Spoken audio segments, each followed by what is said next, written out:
100-ലധികം പോലീസുകാർ ആത്മഹത്യ ചെയ്ത ഒരു ഡിപ്പാർട്ട്മെന്റാണിത്. 144 പേരെ പിരിച്ചുവിട്ടെന്നാണ് മുഖ്യമന്ത്രി നിയമസഭയിൽ പറഞ്ഞത്. ഈ പിരിച്ചുവിട്ടവരുടെ യഥാർത്ഥ കാരണം എന്താണോ, കാര്യങ്ങൾ എന്താണോ, ആരാന്ന് പോലും നമുക്കറിയില്ല, അവർക്ക് മുഖമില്ല.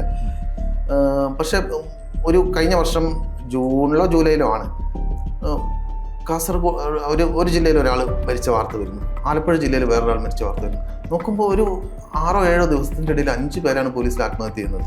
വേറൊരു ഡിപ്പാർട്ട്മെന്റിലും ഇത്രയ്ക്ക് സംഭവങ്ങൾ ഉണ്ടാവില്ല. അപ്പോൾ അതിനെക്കുറിച്ച് ഞാൻ ഒന്നിച്ച് ചേർത്തൊരു പോസ്റ്റ് എടുക്കുകയും പിന്നീട് അത് വാർത്തയാവുകയും വിവാദമാവുകയും ചെയ്തു.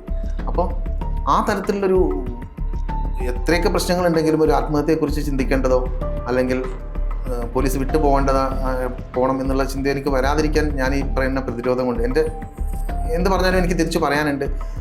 എൻ്റെ മേൽ കുതിരകയറാൻ വന്നാൽ തിരിച്ച് ചോദിക്കാൻ പറ്റും എന്നുള്ള ഒരു ധൈര്യവും വിശ്വാസവും എനിക്കുണ്ടായി.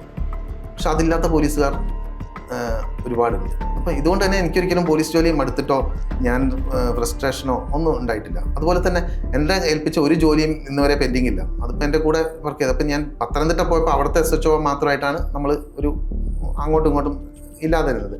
പക്ഷെ ബാക്കി സ്റ്റേഷനിലൊക്കെ നമ്മൾ എവിടെ ജോലി ചെയ്തപ്പോഴും നമ്മളെ മേൽ ദിവസം പറഞ്ഞ കാര്യങ്ങൾ അനുസരിച്ചിട്ടുണ്ട്, ജോലി ചെയ്തിട്ടുണ്ട്. അതേസമയം ഈ പറഞ്ഞ മോശമായ കാര്യങ്ങൾ നമ്മൾ ചൂണ്ടിക്കാണിച്ചിട്ടുണ്ട്.